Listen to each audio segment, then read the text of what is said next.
Hello, this is Martin Liefeld, and I'd like to explore with you today a topic, the repairing of relationships. Oftentimes we as fundraisers, as leaders of our organizations, we're put in a situation where we need to reach out and repair relationships with donors, with other key stakeholders.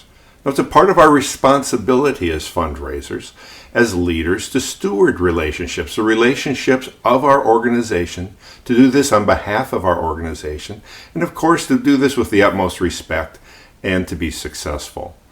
But it's not unusual for a donor over time for that relationship to wax and wane. Donors' interests change and evolve over time.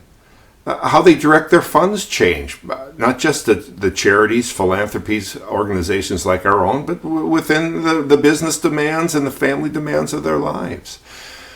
And sometimes they grow less interested in our organization, perhaps in part because other organizations offer a better alignment for their contemporary philanthropic priorities and passions. The fact is, though, difficulties can arise, and a donor may take exception with our organization. Well, why? Well, our organization may have changed. It could be we've intentionally shifted the mission or set out on a new course, and that does not interest, or perhaps it disturbs and even offends a donor. Perhaps less consciously we've had mission drift, and we've been drifting away from what this donor has been most invested in. Sometimes there's a policy change, perhaps a social issue in which we stake our point of view in the ground, and the donor does not share that point of view, and that becomes a subject for consternation and concern.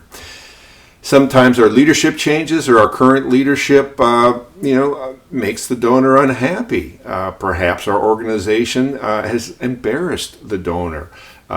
Directly or less directly. Perhaps our organization in some way has made a public mistake or is being accused, rightly or wrongly, of something in the public, and this upsets a donor. Our goal is to represent our organization to others.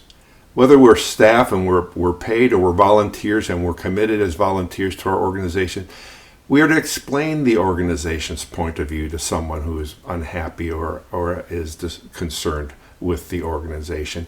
And we are to listen carefully, thoughtfully, take notes, and acknowledge the donor's point of view. Let's make sure we're clear on that. Let's give back what we understand the donor is upset about, and make sure that the donor says, yes, you understand correctly. And then let's take what steps we can to represent the donor's concern, the donor's complaint, to our organizational leadership in pursuit, hopefully, of a resolution that's mutually acceptable.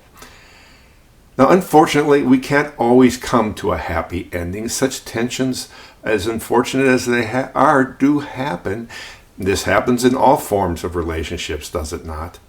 The key is that we're responsive and that we take what steps we can to repair, that is, fix or mend, to restore, to bring that relationship back to the former condition.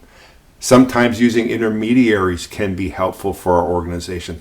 Someone who is supportive of our organization, understands our organization's point of view, and perhaps has a good, strong relationship with the donor that is upset or disturbed in some way. That intermediary perhaps can have one or more interactions with that donor to help bring about some resolution between the donor and ourselves.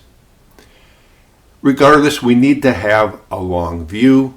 We can't always bring successful reconciliation about immediately. Sometimes it takes more time. I wonder what you think about this subject. I'd like to hear from you. Please contact me at martinliefeld.com or on LinkedIn. And please share this message. Please like this message. And I thank you very, very much for viewing and for listening.